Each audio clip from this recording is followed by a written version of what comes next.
दोस्तों 90s की फिल्मों की वो अदाकारा जिसने ना जाने कितनों के दिलों में राज किया। एक समय था जब हर फिल्मों में बस वही नजर आया करती थी, हर दीवालों में बस वही नजर आया करती थी और सबके दिलों में बस वही छप चुकी थी। लेकिन आज की डेट पे वो लाइमलाइट से काफी दूर हैं। एक समय था जब रानी मुखर्जी का नाम हर एक जुबान पे हुआ करता था, लेकिन आज की डेट पे रानी मुखर्जी का नाम जैसे गुम सा गया है। उनकी फिल्में जैसे गुम सी गई हैं, उनके बारे में बातें जैसी गुम सी गई हैं। तो आखिर ऐसा क्या हुआ? एक सुपरस्टार जितना इतना बड़ा नाम हुआ करता था, इतनी सारी फिल्में हुआ करती थी, जो नाम हमेशा पीक में लिया जाता था, उठते ही जा रहा था, वो नाम सडनली डाउनफॉल की तरफ कैसे आ गया? एक नाम जो बहुत ही बड़ा था वो सडनली इतना नीचे कैसे हो गया? क्या रानी मुखर्जी को फिल्में मिला नहीं करती हैं, या रानी मुखर्जी खुद ही फिल्में चूज नहीं क्या करती थी? क्या है, क्या वक्त का तकाजा है, वक्त हो गया, एज बड़ी होगी इसलिए रानी मुखर्जी फिल्म नहीं कर रही, या फिर इसके पीछे कोई बहुत ही बड़ी कहानी है, बहुत ही बड़ी मिस्ट्री है? नमस्कार दोस्तों, मेरा नाम है सार्थक और आप सभी देख रहे हैं इट्स सार टॉक शो।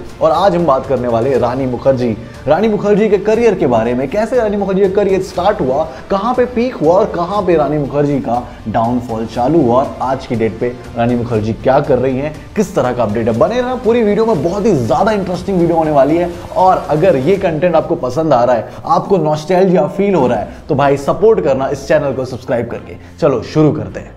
रानी मुखर्जी का जन्म कोलकाता की एक आर्ट लवर फैमिली में हुआ। एक आर्ट लवर फैमिली में होने के कारण वो बहुत ही ज़्यादा फिल्मों से जुड़ी हुई थी, बहुत ही ज़्यादा फिल्मों में बातचीत होना, फिल्मों का सफ़र हुआ, वहाँ पे एक करियर की शुरुआत उनकी कह सकते हैं 1997 में उन्होंने शुरुआत करी। बॉलीवुड में पहली फिल्म का उनका जो कदम था वो राजा की आएगी बारात नाम से एक फिल्म आई थी, उससे हुआ। फिल्म उतनी अच्छी तो नहीं थी, उतनी ज़्यादा नहीं चली। एक करियर की शुरुआत जो है वो बहुत ही ज़्यादा साधारण हुई, लेकिन भाई रानी मुखर्जी ने धीरे धीरे बता दिया कि मैं कोई साधारण लड़की नहीं हूं, मैं यहां पे नाम कमाने आई हूं। और ये बात बहुत ही जल्दी प्रूफ होगी। जी हाँ, 1998 में कुछ कुछ होता है और 2002 में साथिया। दो फिल्म सुपरहिट देने के बाद ही रानी मुखर्जी ए रेटेड एक्टर में आ चुकी थी। ऐसे बड़े बड़े सुपरस्टार के साथ उठना बैठना रानी मुखर्जी का चालू हो चुका था, क्योंकि जो साधारण सी लड़की जिसने कोलकाता के एक छोटी सी फिल्म से काम शुरू करा और वहां से उठकर वो इस लेवल पे पहुंच गई कि कुछ कुछ होता है, साथिया जैसी दोनों फिल्म सुपरहिट दे दी, तो भाई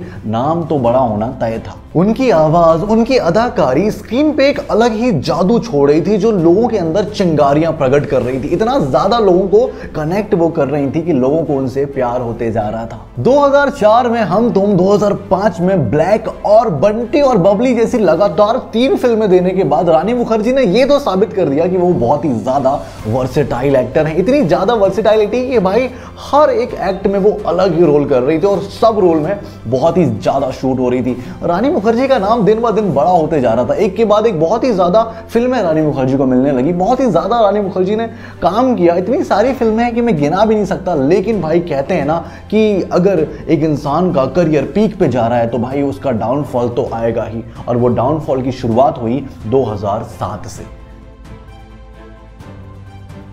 वो कहते हैं ना, हर चढ़ाव के बाद एक उतराव भी आता है, हर एक स्टेज के बाद एक डाउनफॉल भी आता है। वो डाउनफॉल रानी मुखर्जी का 2007 में चालू हुआ। 2007 में रानी मुखर्जी की फिल्में आई जैसे कि तारा रंपम, दिल बोले हरिप्पा और लागा चुनरी में दाग। ये तीनों फिल्मों ने बहुत ही गंदा बॉक्स ऑफिस पे काम किया। ये तीनों फिल्मों ने बहुत ही ज्यादा रानी मुखर्जी को निराश किया, बॉक्स ऑफिस को निराश किया। और इस समय पे रानी मुखर्जी की 3 मूवी जब फ्लॉप हुई तो नाम थोड़ा बदनाम होने लगा। और कहते हैं ना, जब नाम खराब होने लगता है तो कोई और इंसान होता है जिसका फायदा उठा लेता है। जी हां दोस्तों, इस समय कैटरीना कैफ और दीपिका पादुकोण ने भी नया नया अपना करियर शुरुआत किया था। और इस समय दीपिका और कैटरीना की फिल्में बहुत ही ज्यादा चलने लगी थी, लोग इनको पसंद करने लगे थे। और उसी जगह पे रानी मुखर्जी को फेडेड स्टार के रूप में देखा जाने लगा था। जी हां दोस्तों, एक समय पे रानी मुखर्जी जो इतनी बड़ी स्टार हुआ करती थी, उसे मीडिया एक फेडेड स्टार के रूप में दिखाना शुरू कर देती है। मीडिया अपना काम शुरू करती है, जहां पे दीपिका और कैटरीना को वो उठाते ही जा रही थी और वहीं साइड में रानी मुखर्जी को फेडेड स्टार के रूप में दिखाती जा रही थी। इसी दौर में रानी मुखर्जी थोड़ी व्यस्त थी अपनी पर्सनल लाइफ को लेते हुए भी। उनकी लव रिलेशनशिप भी बहुत ज्यादा चर्चे में रही आदित्य चोपड़ा के साथ। और फिर क्या, 2014 में रानी मुखर्जी ने शादी कर ली और शादी के बाद वो फिल्मों से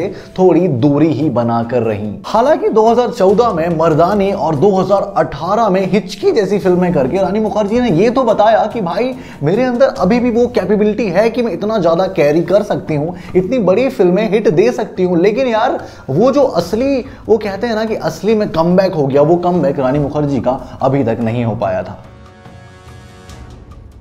रानी मुखर्जी के फिल्मों से दूर रहने की सबसे बड़ी वजह उनकी फैमिली बनी। उनकी फैमिली को वो बहुत ही ज्यादा प्रायोरिटाइज करने लगी, उनकी फैमिली के साथ वो बहुत ज्यादा समय बिताने लगी और फिल्मों से थोड़ी थोड़ी दूर होती रही। इवन एक इंटरव्यू में उन्होंने बताया कि वो अदीरा उनकी बेटी के कारण फिल्मों से थोड़ी दूर जा रही हैं। वो चाहती हैं कि अब अपना पूरा फोकस अपनी फैमिली की तरफ दिखाएं, अपनी बेटी अदीरा की तरफ दिखाएं और उनको एक स्टार बनाने के ऊपर फोकस करें। वो नहीं चाहती कि अपनी फिल्मों की वजह से वो अपनी फैमिली को टाइम ना दे पाए। और वहीं दूसरा रीजन रानी मुखर्जी की फिल्मों से दूर होने का यह है कि रानी मुखर्जी अब ऐसी फिल्में करना चाहती हैं कि जो सोसाइटी पे एक अलग इंपैक्ट छोड़ें, एक बहुत ही बड़ा लेसन क्रिएट करें, एक लेसन दें सोसाइटी को, कुछ सिखा कर जाएं। ऐसी फिल्में रानी मुखर्जी करना चाहती हैं जो कि एक सिखाने वाली इंस्पिरेशनल स्टोरी हो। अब वो ऐसा नहीं चाहती कि वो कोई भी मासी फिल्मों में आके अपने आप को शो करें। अब वो चाहती हैं कि उनकी फिल्में एक मैसेज डिलीवर करें और इस कारण से शायद रानी मुखर्जी ऐसी फिल्मों की तलाश में रहती हैं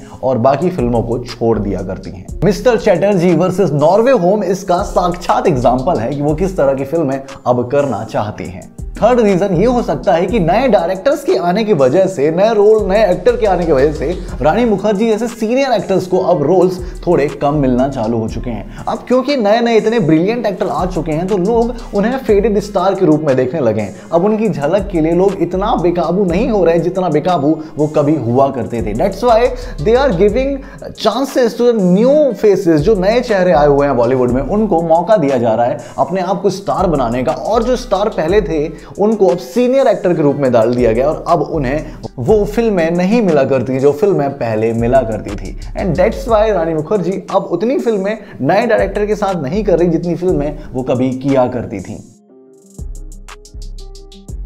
रानी मुखर्जी की लाइफ हमें सिखाती है कि एक सिक्के के हमेशा दो पहलू होते हैं, एक सक्सेस और एक फेलियर। अगर सक्सेस भी है तो फेलियर भी आएगी और दोनों को फेस करने के लिए हमारे अंदर वो हिम्मत होनी चाहिए। रानी मुखर्जी ने एक समय पे बहुत ही ज्यादा सक्सेस को झेला, देखा, सीखा और अब वो फेलियर को भी झेल रही हैं, सीख रही हैं और काम को कर रही हैं। ऐसा नहीं कि रानी मुखर्जी ने काम को करना छोड़ दिया है। इवन आने वाली फिल्मों में भी वो बहुत ही ज्यादा काम करने में इच्छुक हैं और अच्छी फिल्मों को लाने में इच्छुक हैं और बहुत जल्दी रानी मुखर्जी कुछ अच्छी फिल्मों के साथ आएंगी। इवन मैं तो ये कहता हूं कि रानी मुखर्जी का भी एक फेड स्टार नहीं हुई। रानी मुखर्जी को प्यार हमेशा से मिलता आया है। वो भले आज उतनी फिल्में नहीं करती हैं लेकिन आज की डेट पे भी रानी मुखर्जी अपने फैंस के दिलों में राज करती हैं। उनके फैंस आज भी उन्हें पसंद करते हैं और सोचते हैं कि नेक्स्ट रानी मुखर्जी की फिल्म कौन सी आने वाली। इतना ज्यादा लोगों को रानी मुखर्जी से प्यार है। इवन मैं भी रानी मुखर्जी को बहुत ही ज्यादा प्यार करता हूं, उनकी फिल्में देखना पसंद करता हूं और कुछ कुछ होता है तो मेरी बहुत ही ज्यादा पसंदीदा फिल्म है। आप क्या चाहते हो? रानी मुखर्जी को फिर से कोई बड़ा कमबैक करना चाहिए या फिर जो डिसीजन उन्होंने लिया है, जिस तरह की फिल्में वो करना चाहती हैं, या फिर वैसा ही रानी मुखर्जी को रहने देना चाहिए या फिर एक मासी कमबैक होना चाहिए? मुझे सब कमेंट करके बताओ। मुझे ये वीडियो बनाने में बहुत ही ज्यादा नॉस्टैल्जिया फील हुआ, सब पुरानी यादें ताजा होगी। आपको कैसा लगा ये वीडियो देखकर आप मुझे कमेंट करके बताओ। रानी मुखर्जी के लिए अगर कोई मैसेज देना चाहते हो तो कमेंट करके बताओ। वो रानी मुखर्जी तक पहुंचाने की मेरे चैनल की जिम्मेदारी। मिलते हैं नेक्स्ट रिव्यू में जहां हम किसी नए हिडन जेम के बारे में बात करेंगे कि आखिर कहां खो गया वो। तब तक के लिए